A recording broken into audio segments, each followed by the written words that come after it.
Law of success, the habit of doing more than paid for. My friends, it's important at this particular law that you and I listen to the ones who tell us that we can. Not everybody's going to understand what you do. Let me tell you a quick story. I had a good friend who had an opportunity to sit at dinner with Ronald Reagan, and he got to ask him a question. He said, Mr. President, how did you just finish 2 terms as President of the United States? What's your story?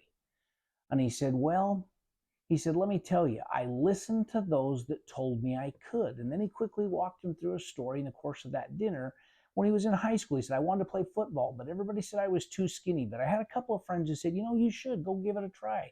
So he said, I did. And he said, I actually played some college ball and became successful. And he says, in the course of that time, I wanted to become a sportscaster.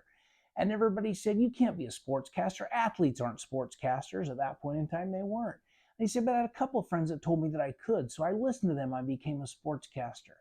And he says, and then in the course of doing some of that, I decided I wouldn't mind being a movie star. And he says, but everybody says, Ronnie, you can't be a movie star. Sportscasters aren't movie stars. And he said, but I had a couple of people told me, why not? Give it a try. So he says, I became a movie star. And he says, the same thing happened when I wanted to be governor and then president.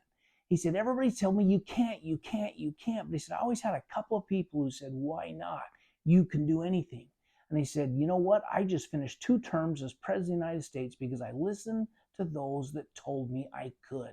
My friends, when you listen to those that tell you you can and you follow your heart, you will find it easy to do more than you're paid for. And eventually, you'll be paid what you're worth.